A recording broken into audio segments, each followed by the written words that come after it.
Hello, this is Dordo, and in this video I will explain how to win Neophron fights in Arma 3 King of the Hill. If you attack a Neophron from the side or behind, simply try to get behind it and stay there. Pretty simple. Most Neophron fights, however, start with a head-on. When I am in a head-on, I usually don't try to kill the other jet in the head-on. This is because there's a lot of luck involved in head-ons, and even if you aim perfectly, there's a good chance that you will be killed or damaged. The best strategy against a single opponent is to dodge the missiles and bullets in the head-on, and then try to shoot them down in the turn fight. The single most important thing in a Neophron fight is to start your turn at the right moment. Too late and your opponent will get a shot on you before you get a shot on them. Too early and your opponent will get behind you. In general, you should start turning shortly before you pass the other jet. If you are not already turning when you pass the other jet, something went wrong. Be careful not to pass the enemy jet too close, because that increases your chance of getting AA spammed. Somewhat counterintuitively, the lower jet at the beginning of the fight has a big advantage. The reason for this can be shown by something called the tactical A, or tactical egg. It looks like this, and it shows the effect of gravity on the turning of aircraft. The turn is sharper at the top and wider at the bottom.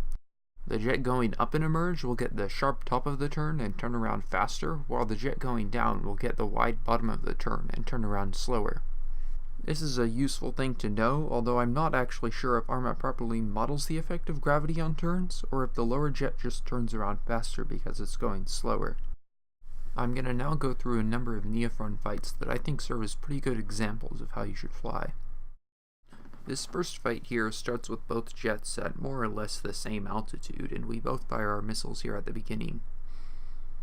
The other jet here starts his turn quite early, and I decide to turn vertically. I'm not sure if that was the right decision or not, but it works out alright because the other jet doesn't seem to turn too quickly.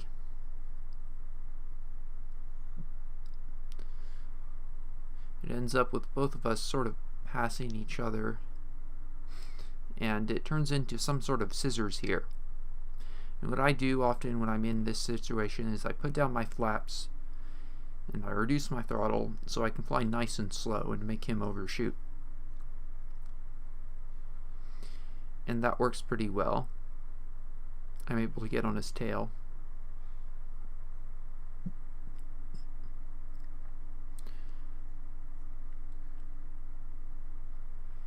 And right here he tries to reverse his turn and I'm able to shoot him down. This fight here is a good example of what can happen if you fly too close to an enemy jet in a head-on.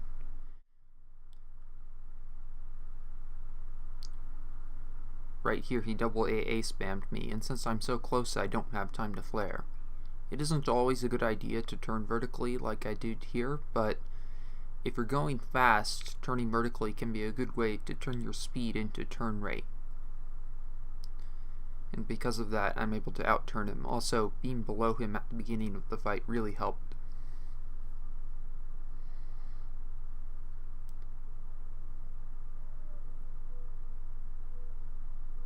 And throughout the course of this fight, I'm able to slowly outturn him. Managing your speed properly is really important in a dogfight.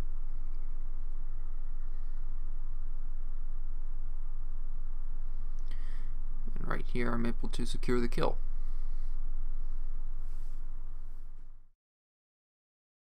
This fight is notable because the guy I'm fighting turns a little bit too early. You can see here he makes his turn right before I do, and because of that I'm able to turn and get on his tail. And once I'm on his tail, there's not a whole lot he can do. And I'm able to shoot him down.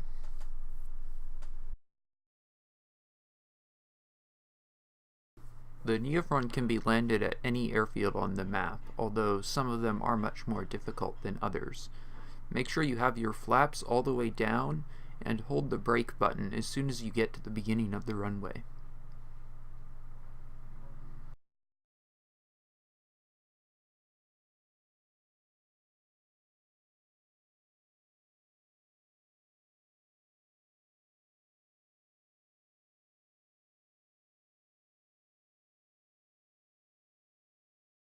You must touch the aircraft down very lightly, or else you will explode.